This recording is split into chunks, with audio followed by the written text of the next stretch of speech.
Start हो चुका है।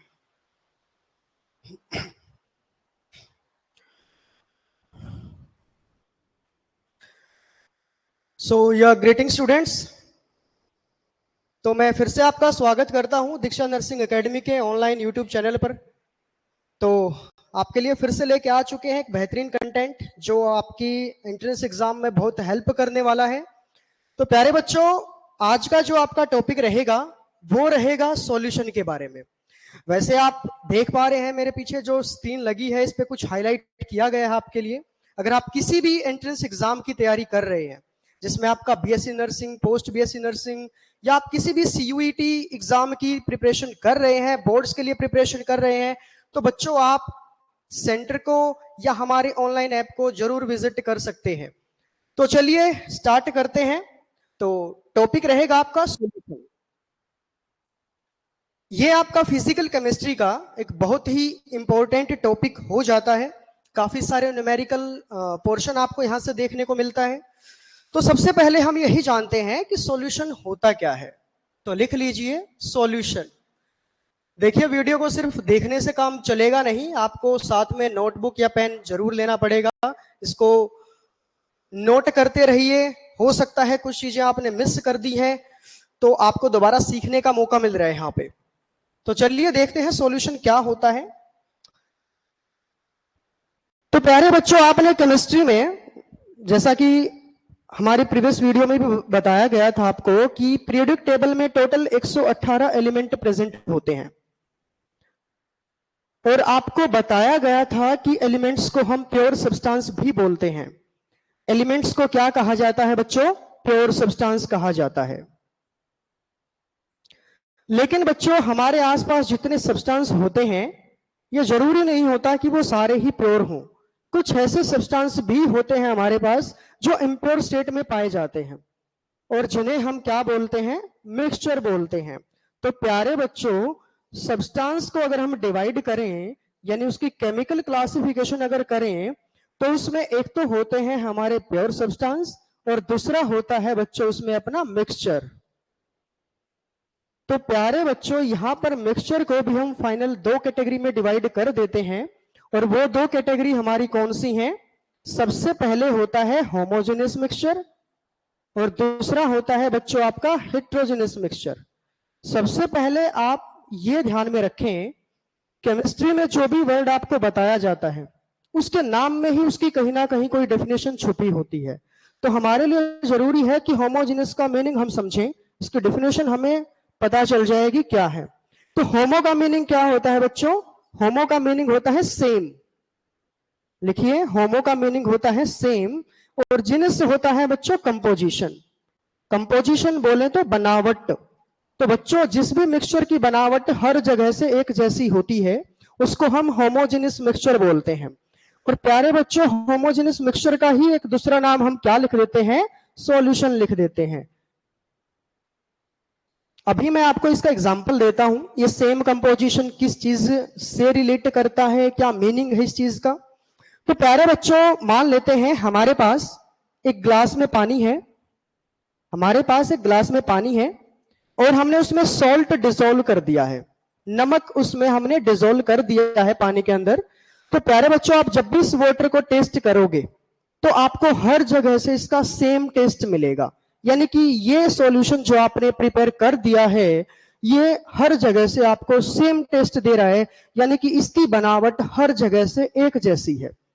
तो यहां पर सेम कंपोजिशन होने की वजह से हम इसको क्या कंसीडर करेंगे? सॉल्यूशन, या फिर आप इसको होमोजेनियस मिक्सचर बोल सकते हैं। चलो, टॉपिक तो हमारा सॉल्यूशन के बारे में ही है, लेकिन फिर भी मैं आपको एक बार हेट्रोजेनियस मिक्सचर के बारे में बताता हूं। हेट्रोजेनियस मिक्सचर होता क्या है? हेट्रो का मीनिंग होता है बच्चों यहां पे डिफरेंट।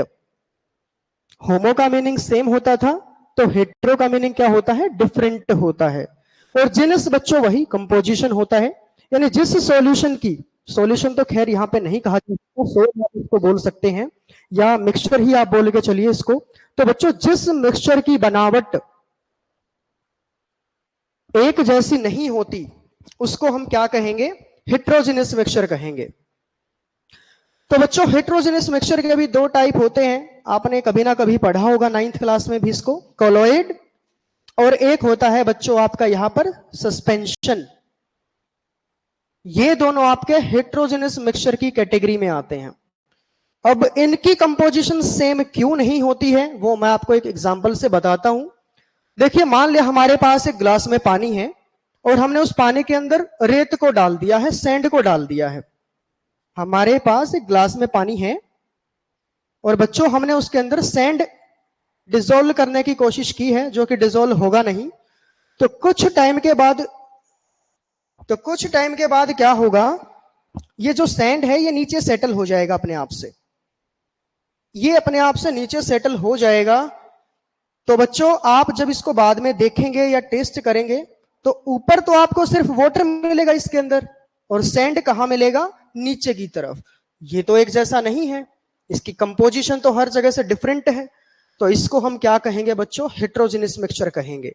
वैसे याद रखना, सॉल्यूशन, सस्पेंशन और कोलॉइड, बच्चों पार्टिकल के साइज के बेस पर ही 3 कैटेगरियां बनाई गई हैं। ये सॉल्यूशन के अंदर जो पार्टिकल्स का साइज होता है बच्चों, वो 1 नैनोमीटर से कम होता है। यानी कि जब भी हम पानी के अंदर नमक को डिसॉल्व करते हैं तो बच्चों वहां नमक के जो पार्टिकल हैं उनका साइज 1 नैनोमीटर से कम हो जाता है। इतना छोटा हो जाता है कि आप अल्ट्रा माइक्रोस्कोप से भी उसको ऑब्जर्व या देख नहीं सकते। और बच्चों ये जो सॉल्यूशन के पार्टिकल होते हैं, अगर आप चाहते हैं कि किसी नॉर्मल फिजिकल मेथड से आप इनको सेपरेट करें, ऐसा नहीं हो सकता। तो बच्चों जैसे आप सोचो कि फिल्टर पेपर लगा के हम नमक और पानी को अलग करें, ऐसा बिल्कुल नहीं हो सकता बच्चों, क्योंकि नमक के जो पार्टिकल हैं, सॉल्ट के जो पार्टिकल हैं, वो इतने छोटे होते हैं कि वो आपके फिल्टर पेपर के पोर्स को भी क्रॉस कर सकता है। तो सॉल्यूशन मेरे हिसाब से आपको समझ में आया होगा। इसकी डेफिनेशन मैं अभी आपको बता देता हूं क्या लिखनी होती है आपको। लिखिए, अ होमोजेनियस मिक्सचर, होमोजेनियस मिक्सचर का ही दूसरा नाम हमने सॉल्यूशन पढ़ा है। लिखिए, अ homogeneous mixture which consists of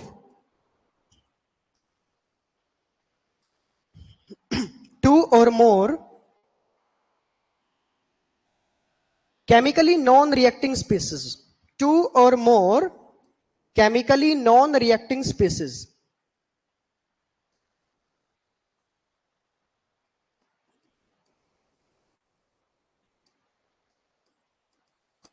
whose amount can be changed.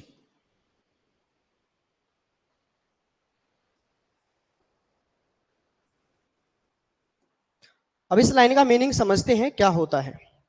बच्चों इसमें लिखा है अ होमोजेनियस मिक्सचर, ये तो हम पढ़ के आ चुके हैं कि होमोजेनियस क्या होता है, यानी एक ऐसा मिक्सचर जिसकी बनावट हर जगह से एक जैसी होती है, जिसमें 2 या 2 से ज्यादा सब्सटेंसेस को आपस में मिलाया जाता है।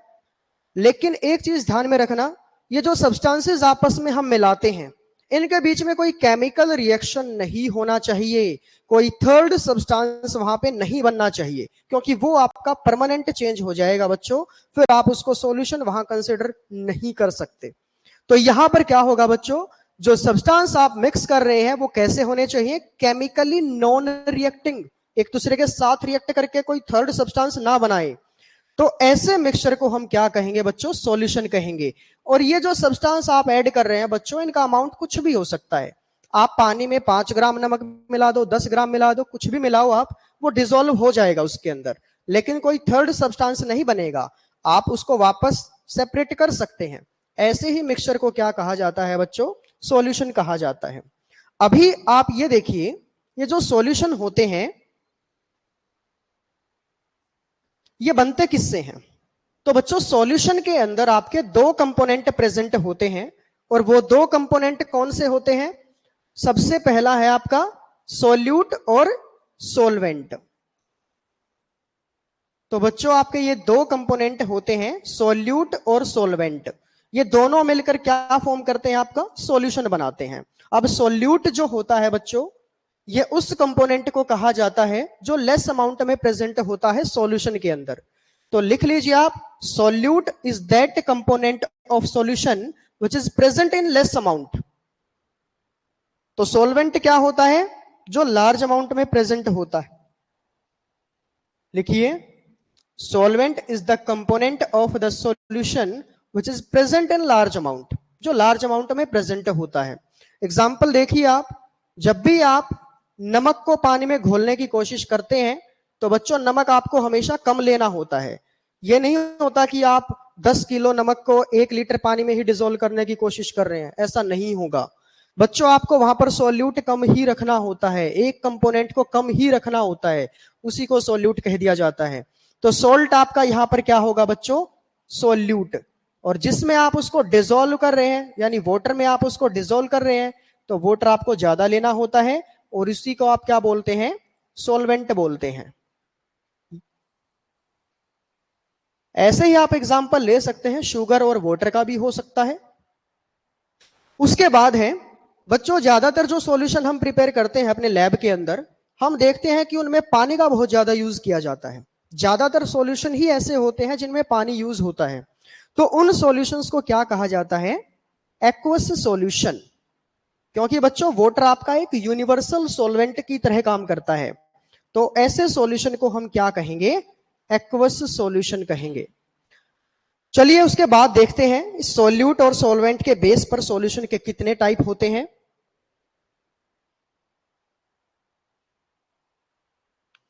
लिखिए टाइप्स ऑफ सॉल्यूशन। लेकिन उससे पहले एक ट्रिक और है आपके लिए इसमें। ये जो सॉल्यूशन के टाइप होते हैं इनको याद करने में बड़ी दिक्कत होती है, इनके एग्जाम्पल कई बार बच्चों को याद नहीं होते हैं। तो कैसे याद करना है, सबसे पहले आप एक एग्जाम्पल को अपने दिमाग में सोच लीजिए जो मैं आपको बताने वाला हूं। सॉल्ट इन वाटर, आपने नमक को पानी में मिलाया है, तो आप ये बताइए जो सॉल्यूशन आपके पास बना है वो कौन सी स्टेट में बना, लिक्विड स्टेट में बना है। क्योंकि बच्चों आपने वाटर ज्यादा अमाउंट में लिया है, यानी सॉल्वेंट को ही ज्यादा रखा जाता है। तो बच्चों आपका जो सॉल्यूशन बनता है, याद रखना वो सॉल्यूशन की स्टेट हमेशा सॉल्वेंट की स्टेट पे डिपेंड करती है। यानी आपने सॉल्वेंट कौन सा लिया है, सॉल्यूशन आपका ठीक वैसा ही बनेगा। यहां पर सॉल्यूट पर ये डिपेंड नहीं करेगा। तो इस बेस पर अगर हम सॉल्यूशन के टाइप देखें बच्चों, तो हमारे 9 टाइप होते हैं, इसमें 9 types of solution are present. तो 9 टाइप के सॉल्यूशन हमारे प्रेजेंट होते हैं। तो इसी बेस पर हम कैटेगरी बनाते हैं, उनकी एग्जांपल साथ में देखेंगे। तो लिखिए सबसे पहले एक साइड में लिख लीजिए सॉल्यूट, दूसरा लिखिए सॉल्वेंट, फिर लिखिए सॉल्यूशन की फेज कैसी बनी है, यानी सॉल्यूशन कौन सा प्रिपेयर हुआ आपका, और लास्ट में बच्चों लिखना है आपको इसका एग्जाम्पल क्या हो सकता है। कई बार आपको एग्जाम्पल देके पूछ लेता है कि बताइए ये कौन से टाइप का सॉल्यूशन होगा, आप कंफ्यूज हो जाते हैं उसमें। फिर चलो देखिए, सबसे पहले हम सॉल्यूट को सॉलिड स्टेट में ही लेंगे। आप एक काम करो, 3 बार यहां पे सॉलिड ही लिख दो, यानी आपने सॉल्यूट को सॉलिड ही रखा है अभी, और सॉल्वेंट को आप चेंज करते रहो। यानी एक बार आपने सॉल्वेंट लिया सॉलिड, एक बार आपने उसको लिया लिक्विड, और फिर आपने सॉल्वेंट को लिया है गैसियस स्टेट में। तो बच्चों आपका सॉल्यूशन कैसा बनेगा, जैसा सॉल्वेंट है आपका ठीक वैसा ही सॉल्यूशन बनेगा। तो सॉल्यूशन आपका बनेगा यहां पर सॉलिड, क्योंकि सॉलिड को सॉलिड में मिक्स करोगे तो सॉलिड ही बनेगा। सॉलिड को लिक्विड में मिक्स किया जा रहा है तो लिक्विड ही बनेगा। और सॉल्यूशन को अगर आप गैसियस सॉल्वेंट बना लेकर अगर प्रिपेयर कर रहे हैं, बना रहे हैं, तो आपका सॉल्यूशन भी कैसा बनेगा, गैसियस बनेगा। तो बच्चों इस तरीके से आप याद कर सकते हैं, यानी जो आपका सॉल्वेंट होता है ठीक वैसा ही आपका सॉल्यूशन यहाँ पे प्रिपेयर हो जाता है। तो यहाँ पर एग्जाम्पल क्या होगा इसका वो देखिए। सबसे पहले सॉलिड इन सॉलिड, सोचिए आप ऐसा कोई एग्जाम्पल आप याद हो आपको, अलोए। तो इसका सबसे अच्छा एग्जाम्पल है बच्चों आपका अलोए। अलोए क्या होता है, मेटल्स और नॉन मेटल्स का जो मिक्सचर होता है उसको अलोए कहा जाता है। आपने बहुत सारे एग्जाम्पल पढ़े होंगे, ब्रास होता है, ब्रॉन्ज होता है, शोल्डर होता है। तो बच्चों ये सब आपके क्या होते हैं, अलोए होते हैं, जो मेटल और नॉन मेटल के मिक्सचर से बनाए जाते हैं। उसके बाद है बच्चों आपका सॉलिड इन लिक्विड, यानी बच्चों आपका लिक्विड यहाँ पे क्या है, सोलवेंट, और सॉलिड आपका क्या है यहाँ पर, सॉल्यूट। तो ऐसा सॉल्यूशन कौन सा हो सकता है जिसमें हमने किसी सॉलिड चीज को डिसॉल्व कर दिया है और सॉल्यूशन फिर भी हमारा लिक्विड ही बन गया।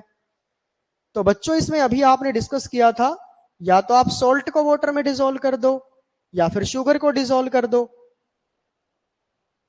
Sugar in water. उसके बाद है बच्चों आपका इसमें solid in gas. Solid in gas का कौन सा एग्जाम्पल हो सकता है? तो सॉलिड बच्चों आपको क्या लेना होता है यहाँ पे, कैम्फर को लेना होता है। कैम्फर आप सभी को पता होगा, कपूर होता है, और कैम्फर को आप कहां छोड़ दो, हवा में। हवा का मतलब आप ये लिख सकते हो कि नाइट्रोजन की प्रेजेंस में आपने उसको रख दिया है। नाइट्रोजन ही अपने एटमॉस्फेयर में सबसे ज्यादा होती है, आप यहाँ पे एयर लिख सकते हैं, गलत नहीं होगा आपका।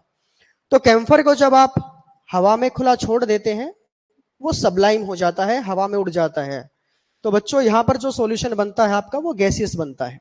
तो 3 टाइप के सॉल्यूशन हो चुके हैं। तो चलिए नेक्स्ट देखते हैं यहाँ पर। अब की बार आपको 3 बार क्या लिख लेना है यहाँ पे, लिक्विड लिख लेना है बच्चों।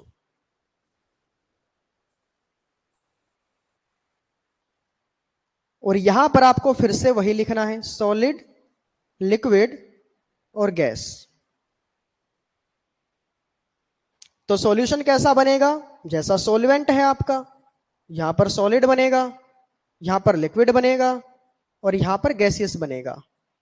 तो बच्चों देखिए यहां पर एग्जांपल क्या हो सकता है। सबसे पहले है आपका लिक्विड इन सॉलिड, और सॉल्यूशन भी सॉलिड ही बन गया है आपका।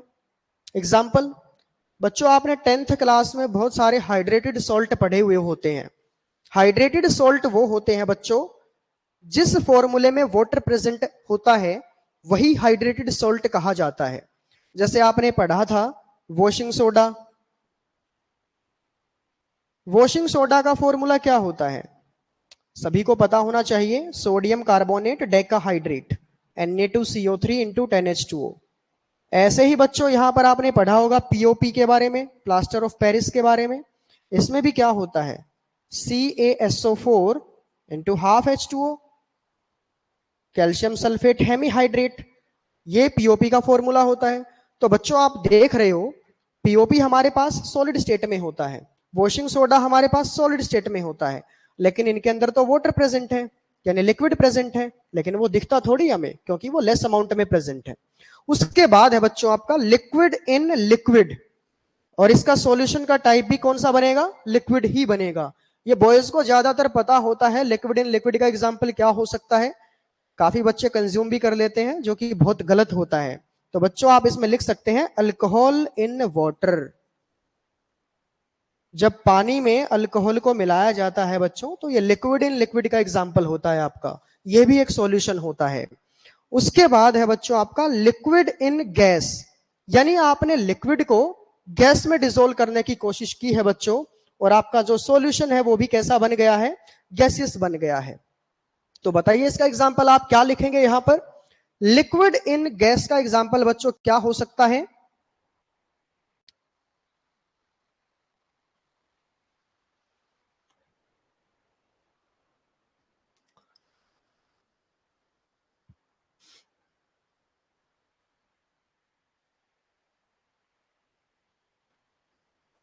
इसका एग्जाम्पल बच्चों सबसे अच्छा जो एग्जाम्पल हो सकता है वो ये हो सकता है कि आप यहां पर लिखो ह्यूमिडिटी। शायद इससे आसान नहीं हो सकता कुछ। ह्यूमिडिटी लिख दो या फिर लिख दो मॉइस्चर इन एयर।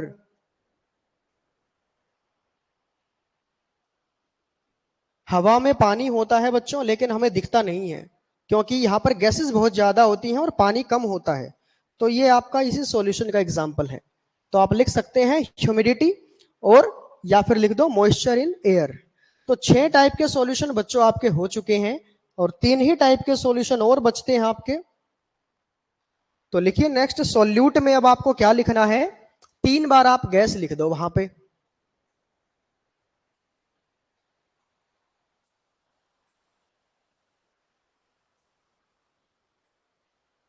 और सॉल्वेंट बच्चों आपको वही लिखना है, सॉलिड, लिक्विड और गैस। तो सॉल्यूशन कैसा बनेगा आपका, जैसा आपका सॉल्यूट है, सॉल्वेंट है, सॉलिड, लिक्विड और गैस। इसका एग्जाम्पल क्या हो सकता है बच्चों? सबसे पहले देखिए क्या लिखा है, गैस इन सॉलिड। ये एग्जाम्पल बच्चों को याद करने में बड़ी दिक्कत आती है। एग्जाम्पल याद करके उसकी एक्सप्लेनेशन अगर समझेंगे तो शायद याद हो जाएगा आपको अच्छे से। लिखिए हाइड्रोजन इन पैलेडियम। अब ये क्या है बच्चों? कभी कभी आप हाइड्रोजनेशन रिएक्शन पढ़ते हैं, आपने 10th क्लास में पढ़ा होगा कि आप वेजिटेबल ऑयल से वेजिटेबल घी बनाते हैं। तो बच्चों वहां क्या देखते हैं, हाइड्रोजन गैस को ऐड कराया जाता है वेजिटेबल ऑयल के अंदर, लेकिन किसकी प्रेजेंस में? पैलेडियम कैटलिस्ट की प्रेजेंस में या निकल कैटलिस्ट की प्रेजेंस में। ये जो कैटलिस्ट होता है बच्चों, ये अपनी सरफेस प्रोवाइड कराता है किसी भी गैस को या किसी रिएक्शन को। तो बच्चों वहां पर गैस बहुत कम अमाउंट में होती है, जबकि ये पैलेडियम ज्यादा लेना होता है। तो ये हाइड्रोजन इन पैलेडियम आपका इसी सॉल्यूशन का एग्जांपल होता है बच्चों। तो नेक्स्ट देखिए क्या है, गैस इन लिक्विड। तो सॉल्यूशन भी कैसा बना है? लिक्विड। इसका एग्जांपल क्या हो सकता है? इसका एग्जांपल हो सकता है कोल्ड ड्रिंक। कोल्ड ड्रिंक हो सकता है, इसमें आप लिख सकते हो कार्बोनेटेड ड्रिंक्स, क्योंकि उनमें कार्बन डाइऑक्साइड गैस भरी जाती है। और बच्चों आप इसमें लिख सकते हैं जैसे पानी के अंदर हाइड्रोजन गैस होती है, ऑक्सीजन गैस होती है, वो भी इसी का एग्जाम्पल है। वो गैस लिक्विड बनाती है दोनों मिलकर। उसके बाद है, चलो एक चीज और करते हैं यहां पे। आपने अभी पढ़ा कि ऑक्सीजन होती है पानी के अंदर, हाइड्रोजन होती है पानी के अंदर। अब इस पानी के ऊपर ही डिस्कस करेंगे इसके बाद एक बार, ठीक है? चलिए लास्ट में है गैस इन गैस, जहां पर बहुत सारी गैसेस आपस में मिक्स होती हैं, एयर होता है। तो बच्चों लास्ट में आप क्या लिखोगे? एयर। ये भी आपका एक सॉल्यूशन होता है, क्योंकि आप जानते हैं कि एयर में भी बहुत सारी गैसेस होती हैं, जिसमें nitrogen, oxygen, carbon dioxide, helium, argon और भी बहुत सारी गैसेस होती हैं आपकी। तो बच्चों सॉल्यूशन के हमारे 9 टाइप यहाँ पे पूरे हो चुके हैं। तो डिस्कस हम ये कर रहे थे यहाँ पे कि पानी के अंदर ऑक्सीजन भी होता है, पानी के अंदर हाइड्रोजन भी होता है। अगर कोई आपको ये कहे कि आप हाइड्रोजन को और ऑक्सीजन को मिला दो और वाटर बना लो, क्या बच्चों ये रिएक्शन आपकी डायरेक्ट ऐसे ही पॉसिबल है? अगर बच्चों ऐसे पानी बनता तो पानी की कमी ही नहीं होती कभी भी, हर कोई घर पे ही पानी बना लेता। तो बच्चों ध्यान रखना, जब भी हाइड्रोजन और ऑक्सीजन को ज्यादा अमाउंट में मिलाया जाता है तो पानी तो यहां पर बनेगा, लेकिन बहुत बहुत कम बनता है। लेकिन बनेगा तब जब यहां पर ह्यूज अमाउंट ऑफ हीट बाहर निकलती है। बच्चों ये रिएक्शन बहुत वायलेंट होती है, आप इसको अपने ऑर्डिनरी लैब में परफॉर्म नहीं करा सकते। इसके लिए बहुत सारी कंडीशंस को मेंटेन किया जाता है। बच्चों ये रिएक्शन वायलेंट होती है तो समझ लेना, ये रिएक्शन पढ़ने में आसान तो दिख रही है, लेकिन परफॉर्म करने में बहुत ज्यादा मुश्किल होती है। चलिए उसके बाद कुछ सॉल्यूशन के टाइप और बता देता हूं मैं आपको, जो सॉल्यूट के अमाउंट पर डिपेंड करते हैं। या फिर एक काम करिए, आप सबसे पहले पढ़िए बाइनरी सॉल्यूशन क्या होता है। कंपोनेंट्स के बेस पे पढ़ते हैं। एक होता है बाइनरी और एक होता है बच्चों आपका ट्राइनरी। वैसे यहां से कुछ पूछा नहीं जाता आपसे, पर फिर भी इनके नाम से ही पता चल जाएगा आपको ये होता क्या है। बाई का मीनिंग होता है बच्चों दो, जिस सॉल्यूशन के अंदर दो ही कंपोनेंट प्रेजेंट होते हैं। दो कौन से? एक आपका सोल्यूट होगा, एक आपका सोलवेंट हो जाएगा।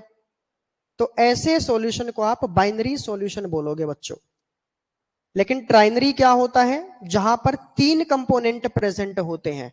अब काफी बच्चे कंफ्यूज हो गए होंगे, उन्हें तो सोल्यूट और सॉल्वेंट के बारे में ही पता है। अब ये थर्ड कंपोनेंट कौन सा हो सकता है? थर्ड कंपोनेंट कोई नहीं होगा बच्चों, यही इन्हीं की बात करनी है। यहां आपके 2 सोल्यूट हो जाते हैं और एक आपका क्या हो जाता है बच्चों? यहां पर सॉल्वेंट हो जाता है।